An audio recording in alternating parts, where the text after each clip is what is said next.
Hey guys, Andrew Shrout. I'm here in the sideboard with Select Side Rider AJ Kerrigan. How's it going, man? Pretty good, thanks.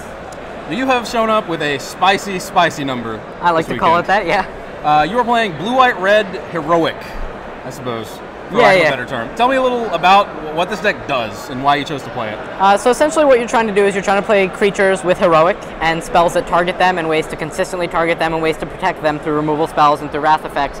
And you're just similar to a hexproof deck trying to create a really big creature or a bunch of very powerful creatures and just get your opponent from 20 to 0 as quickly as possible. The deck's a lot of fun, first of all, which is one of the big reasons I was drawn to it. Okay. It has a very combo feel, which is something I'm akin to. Sure. And it's also very good against a lot of the decks people are playing. It's very good against decks that are trying to wait till turn 4 to start interacting with you. I got you. So you're trying to get under the bigger threats in Standard and just punish people quickly? Yep. Okay. We'll talk a little bit about your creature base. So you said that you have a lot of heroic creatures, and you do. You have 4 Favored Hoplite, 4 Laguna Band Trailblazer, 4 Crow and Skyguard, and 3 Phalanx Leaders. Kind of those are just the core, the best heroic creatures that we found through testing. The standard, the white heroic guys. And then there's a different style of creature here. You're playing 4 Niv-Magus Elemental. Yeah, so Niv-Magus Elemental is not great on his own all the time. You can still start exiling spells and he gets big really quickly. Where he really shines is with another heroic creature. You can start casting spells targeting the heroic creature to make them bigger and then exile them to Niv-Magus Elemental. And quickly you find yourself with a heroic creature that's big and you Niv-Magus Elemental that's even bigger. Okay. Yeah, of course, when you target a creature with the heroic ability, the heroic trigger doesn't care if the spell actually resolves. So you actually get to grow 2 creatures for the price of 1 spell. Some of your spells you don't even want to resolve. You just want to exile them to Niv-Magus Elemental. Fair enough. Now you have some kind of the standard target this to protect it. Kind of you have 4 God's Willing, 4 Johnny's Presence. So that kind of protects your battleship there.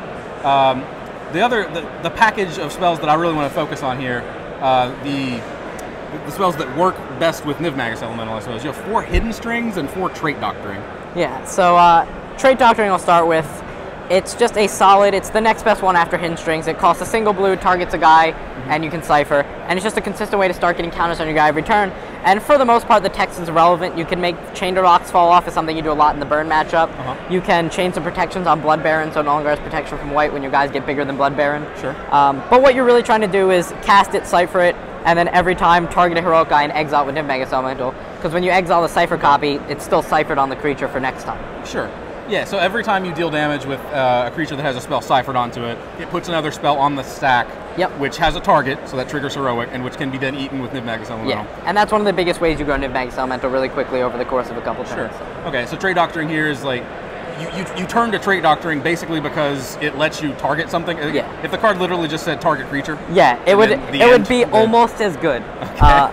Then the Hidden Strings is where the deck really comes together. It's similar to Trait Doctoring, and a lot of times you're just trying to target guys. It's really good because you can target 2 guys, and then exile the copies to Niv-Magus Elemental.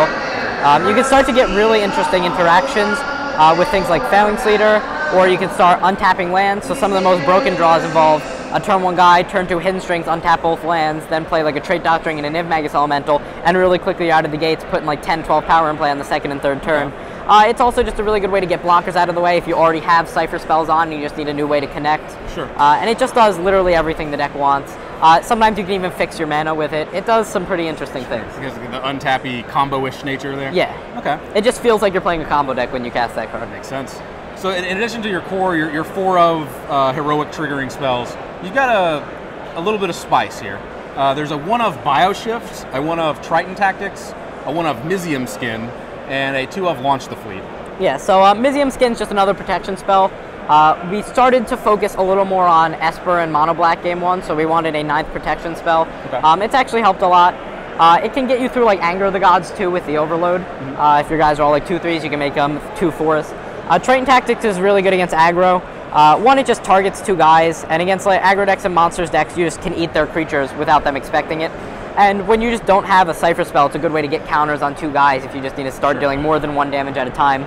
And then the same thing with Bioshift. Sometimes you're just sitting with protection spells and you need a way to start getting damage on the board. And Bioshift with things like Phalanx Leader and Niv-Magus Elemental can really start to move counters around and start to turn a 2-power board into like a 6-power board. Sure. And then the Launch the Fleet is a new addition. We added it about 2 days ago with a little bit of testing. Okay. It's really good in that you can target multiple guys with it. So if you're sitting in some matchups, you just want to play as many guys as possible. And it allows you to target all of them, get counters on them. And sometimes if the 1/1s aren't going to matter, you can exile it to Niv-Magus Elemental. Okay. a lot of times what you're doing though is you're playing a guy on turn 1 and then launch the fleets on turn 2. You get the heroic and you get a 1/1, and the 1/1's really good against things like Devourer Flesh and Desecration Demon. Okay. And in a pinch, it can also be another thing to cipher onto to diversify your threats. Oh, sure. All right. So it's just a strong card. It was really unexpected. We were only playing it in other versions of the deck, and then we started to see that it was just a good card on its own. All right. The other spell that I want to focus on here, this is a blue-white-red deck, but there's actually only one red card. You're playing Boros Charm. Yeah. This is a card you decided was worth splashing for. Yeah, so we tested around with a couple different splashes. Originally we just had blue-white because the mana is obviously a lot better in blue-white, but we found Boros Charm is just insane. For the most part, you want your protection spells to cost 1 if they're not doing much other relevant stuff, but Boros Charm is so multi-purpose. It's really good reach late in the game. A lot of times you're an aggressive deck, but you run out of ways to tap down their guys and they create a wall that you just can't get through. Okay. But you get them to like 4 or 8 and Boros Charms can finish off the job. It's also good, another way to indestructible against protection spells and against Supreme Verdict, or against removal spells in Supreme Verdict. And then its most important aspect, or the one at least you use it most for, is Double Strike. Sure. You can get numerous turn 3 kills with Boros Charm. Like end of turn, pump up my guy a little bit, untap Boros Charm, because it'll trigger Heroic, and then with something like a Krone Skyguard that's naturally evasive, you can just deal like 12 damage on turn 3. Because you'll make a big guy, and Double Strike works well with big guys. Sounds good. Okay, you mentioned at the start there that you thought that this deck was really well positioned right now. What are you hoping to play against with this deck? Yeah, so a lot of what you're trying to play against is decks that are waiting to interact with you. So decks that are waiting till turn 3, or sometimes you need to win the die roll, but they're trying to play Hero's Downfall and Supreme Verdict to get rid of your creatures, and then you can start doing things like a Johnny's Presence and Goblin to protect. It's also good against some of the slower aggro decks, like the green-white versions, because your creatures just get so much bigger than theirs, and you're a faster deck. Sure. The decks that are, again, just trying to dirtle around and not do anything relevant are the decks you really want to play against. Okay. What are you hoping to avoid then? The biggest one is mono blue. One, you don't have any way to really get through their creatures game on, and they can create flyers, they create a large amount of blockers, and they have a really good clock, and a lot of the lists now are playing a lot of removal, like cheap removal, like a rapid hybridization, which is not good, because to play around that you have to hold up 1 mana as soon as possible, because their spell only costs 1 mana. Another matchup that's not great, it's like 50-50 in testing so far, is Burn. Searing Blood is a house sometimes, if you just play a guy and then they get to kill it and deal you 3. And racing them is not easy. The average draw is a turn 4, turn 5 draw, if they're not interacting with you, and you constantly have to play around them just burning your creature instead of your face. Right. But if you start to get things out like Laguna Band Trailblazer that they just can't easily kill with burn spells, and you feel safe and you know you can go in on a creature, it's very easy to race them. Okay. So Laguna Band Trailblazer, the key card in that problem. All right. So we just finished round 3, and you're sitting at 2-1. Yeah. So you're still live here. I'll be rooting for you.